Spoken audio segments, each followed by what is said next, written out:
الحمد لله رب العالمين والعاقبة للمتقين اللهم صل وسلم وبارك على سيدنا ومولانا وحبيبنا محمد النبي الأمي وعلى آله وأصحابه وإطرته بعدد كل معلوم لك وبعدد خلقك ورضا نفسك وزنة عرشك ومداد كلماتك استغفر الله الذي لا اله الا هو الحي القيوم واتوب اليه يا حي يا قيوم اما بعد ذي الشان عظيم البرهان شديد السلطان ما شاء الله كان اعوذ بالله من الشيطان الرجيم بسم الله الرحمن الرحيم قال الله تعالى في القرآن الكريم إن الصلاة كانت على المؤمنين كتابا موقوتا والذين هم على صلواتهم يحافظون أولئك هم الوارثون الذين يرثون الفردوس هم فيها خالدون صدق اللہ العظیم۔ اللہ سبحانہ وتعالیٰ کا ان کی تمام شکر و احسان ہے، اس نے ہمیں مسلمانوں کے گھر میں پیدا کیا اور پھر نور علی نور کہ ہمیں آقا کریم علیہ السلام کی امت میں پیدا کیا اور ہمیں اپنے حبیب ہمارے آقا مولا و ملجا روحی فدا صلی اللہ علیہ وآلہ وسلم کی نسبت سے نوازا اور ہمیں بن مانگے ایمان جیسی دولت سے نعمت سے نوازا۔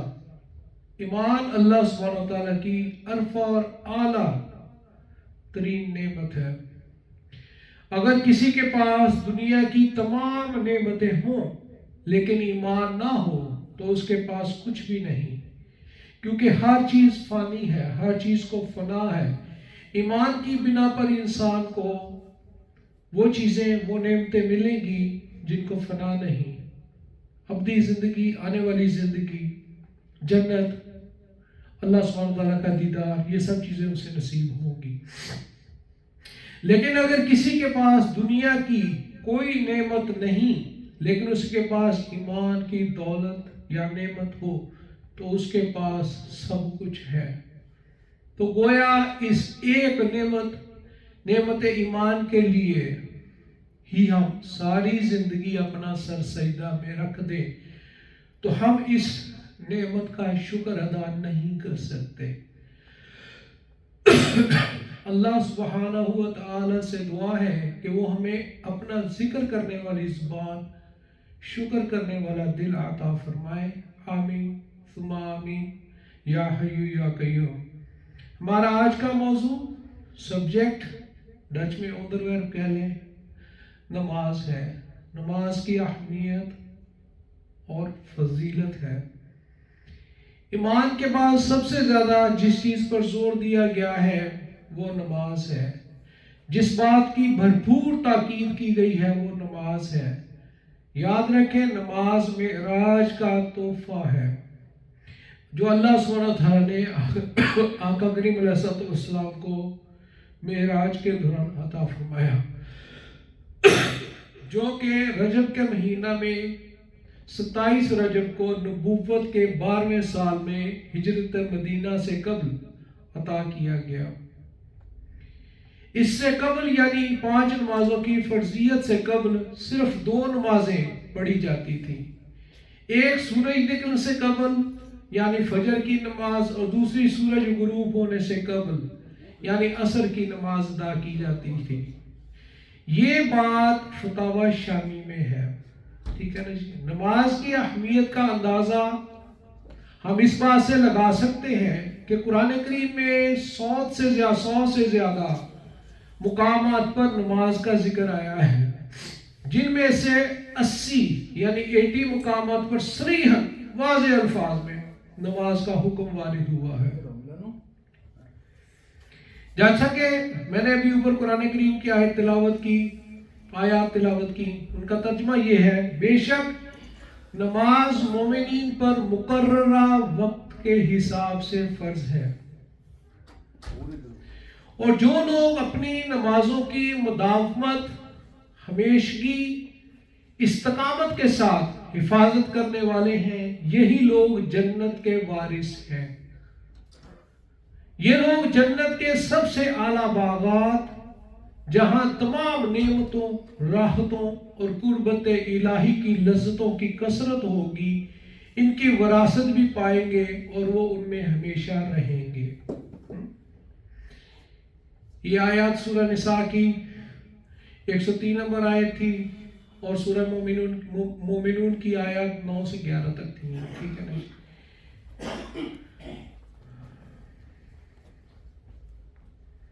اب دیکھتے ہیں، ہم بیسک چھوٹی چھوٹی باتیں کریں گے تاکہ ہماری کنسیپچل کلیئرٹی آئے، ٹھیک ہے نا، ہمارے عقائد میں کلیئرٹی آئے۔ یہ بہت ضروری ہے۔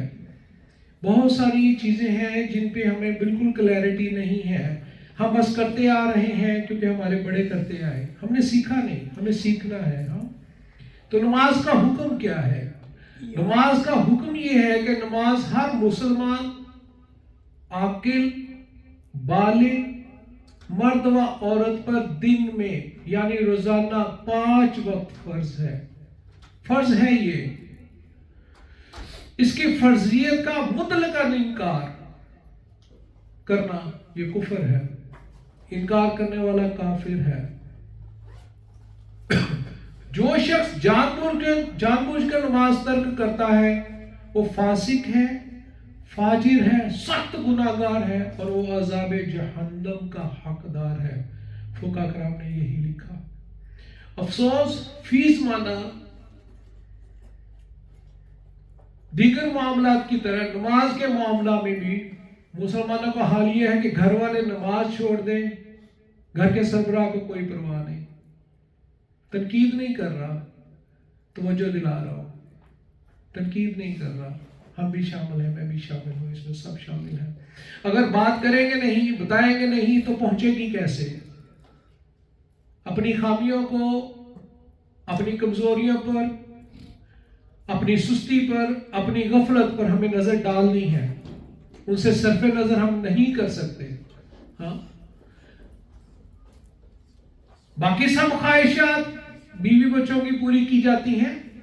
مثلا بچے برانڈ کے کپڑے مانگے، ہم لے کر دیں گے۔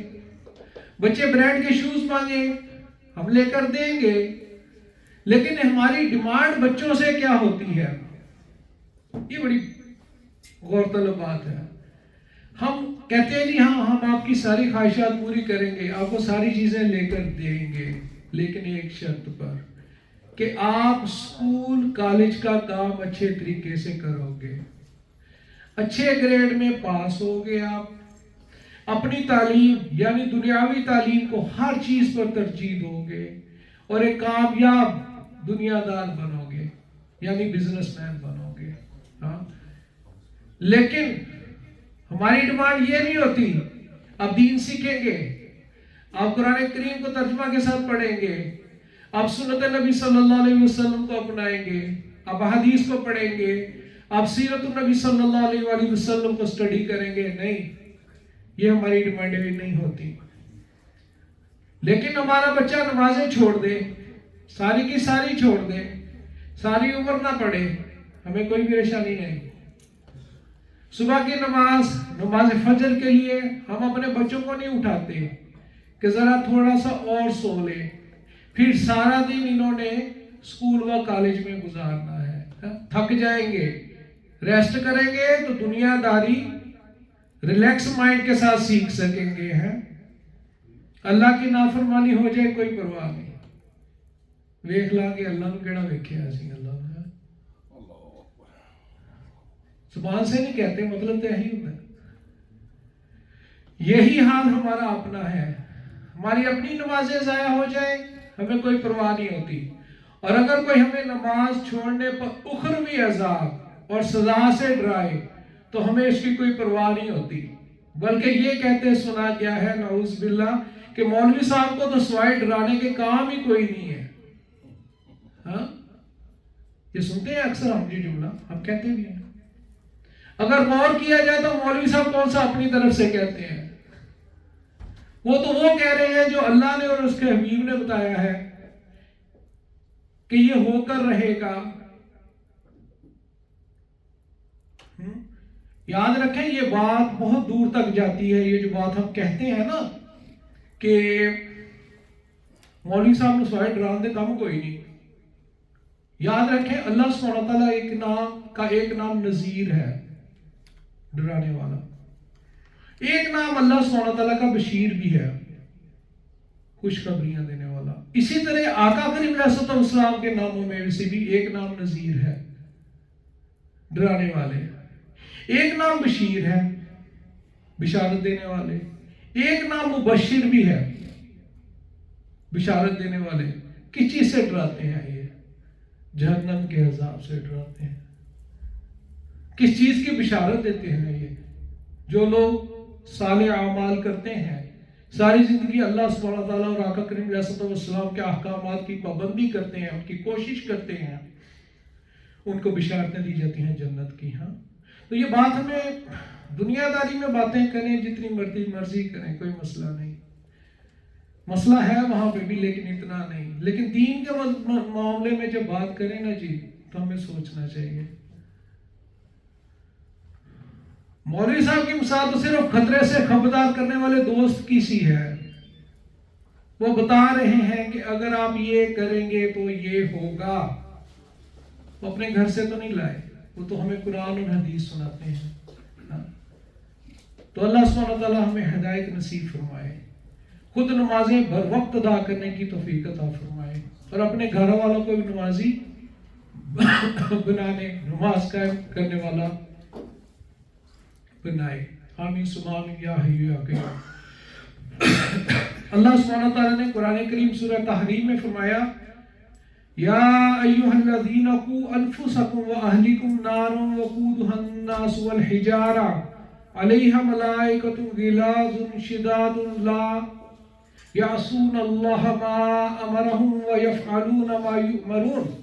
اے ایمان والو، اپنے آپ کو اور اپنے اہل و عیال کو اس آگ سے بچاؤ جس کا ایندھن انسان اور پتھر ہے، جس پر سخت مزاج طاقتور فرشتے مقرر ہیں، جو کسی بھی امر میں جس کا وہ اللہ انہیں حکم دیتا ہے اللہ کی نافرمانی نہیں کرتے، اور وہی کام انجام دیتے ہیں جس کا انہیں حکم دیا جاتا ہے۔ دوسری جگہ سورہ طٰہٰ میں آیت نمبر 132 اللہ سبحانہ تعالیٰ نے فرمایا وَأْمُرْ أَهْلَكَ بِالصَّلَاةِ وَاصْطَبِرْ عَلَيْهَا لَا نَسْأَلُكَ رِزْقًا نَحْنُ نَرْزُقُكَ وَالْعَاقِبَةُ لِلتَّقْوَىٰ۔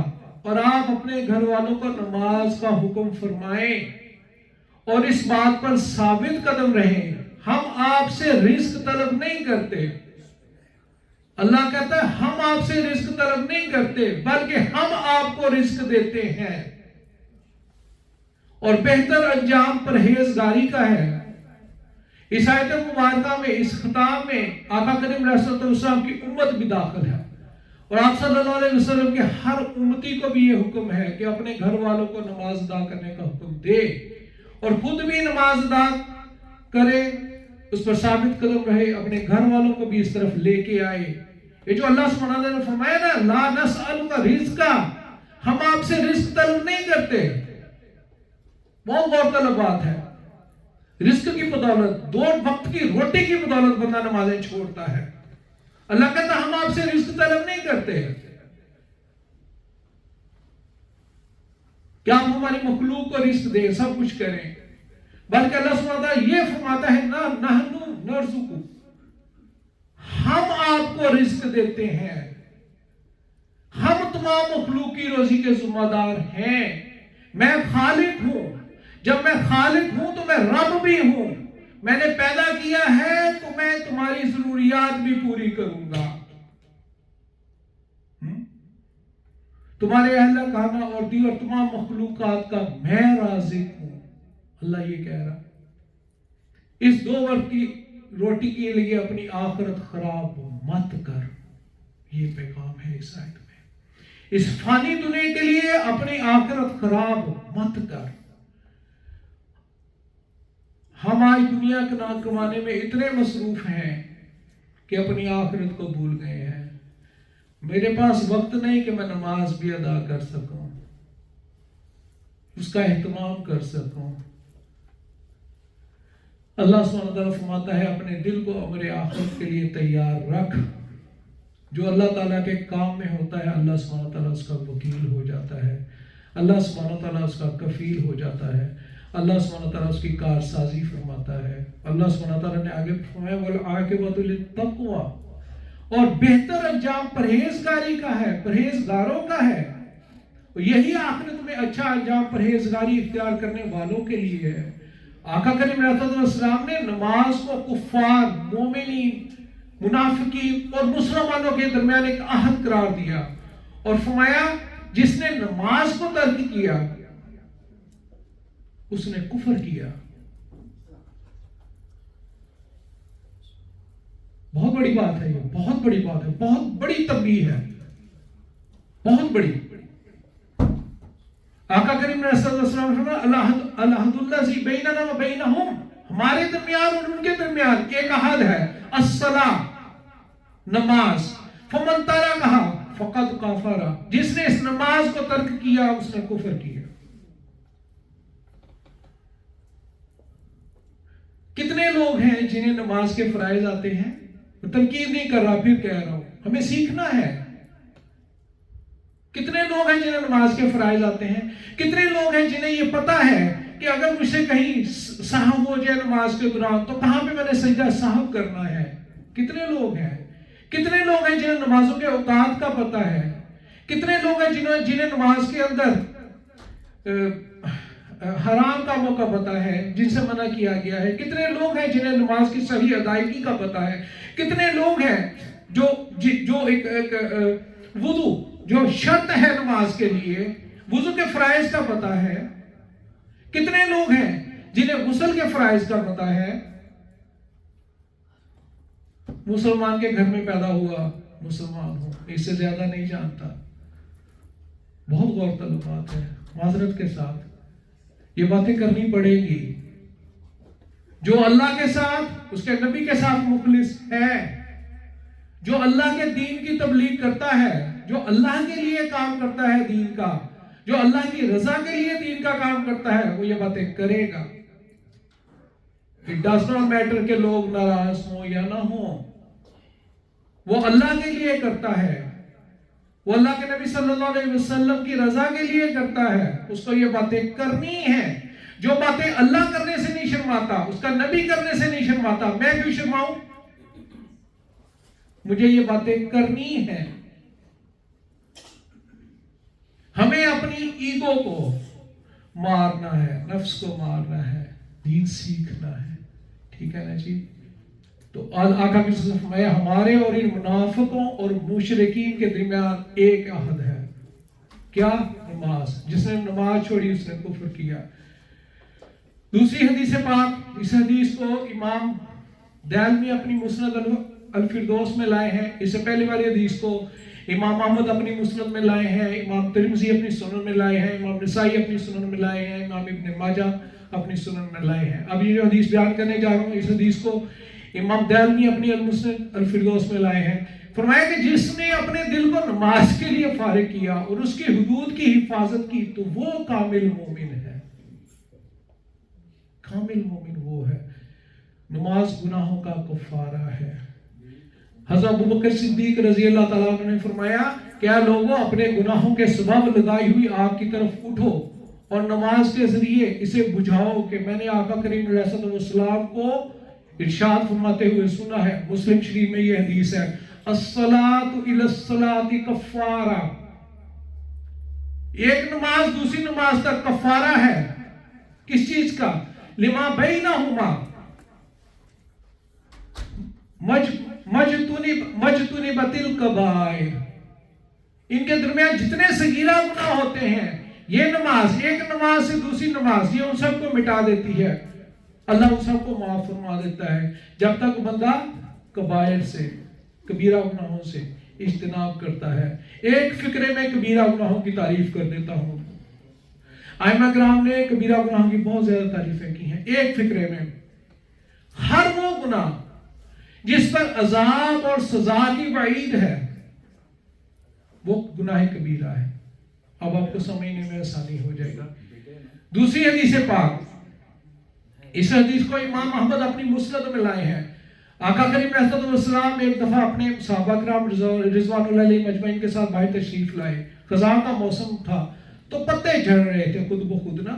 تو آقا کریم علیہ السلام نے 2 ٹہنیوں کو پکڑا اور ہلایا تو ایک دم اس کے پتے جھڑنے لگے. تو آقا کریم علیہ السلام نے ابو ذر رضی اللہ تعالیٰ عنہ سے فرمایا کیا ابو ذر کیا خیال ہے اس آدمی کے متعلق جو صرف اللہ کی رضا کی خاطر نماز ادا کرتا ہے؟ بعض لوگ نماز ادا کرتے ہیں نمازی کہلانے کے لیے، داڑیاں رکھی ہوئی ہیں، لوگ کہیں کہ بڑا متقی پرہیزگار ہے.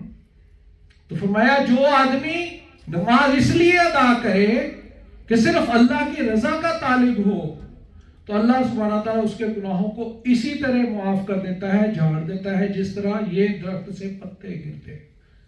ہاں آخری بات، اس بات پہ بات ختم کر رہا ہوں کہ ہمیں چاہیے کہ اپنے اپنے گھروں میں 5 وقت کی نمازوں کا اہتمام کریں. مسجد میں نہیں آ سکتے، یقیناً جس ملک میں ہم رہتے ہیں ہماری مجبوریاں ہوتی ہیں، گھروں سے ہم دور ہوتے ہیں، ٹھیک ہے نا جی. تو پھر اپنے گھروں میں اذان دیں، ٹھیک ہے، نماز کا اہتمام کریں. باقی جو دوست پھر اپنی آنے والی زندگی کا اس کی بھی فکر کریں. اللہ سبحانہ وتعالیٰ ہم سب کو اپنی آنے والی زندگی کی آخرت کی فکر کرنے کی توفیق عطا فرمائے. وما علینا الا البلاغ المبین.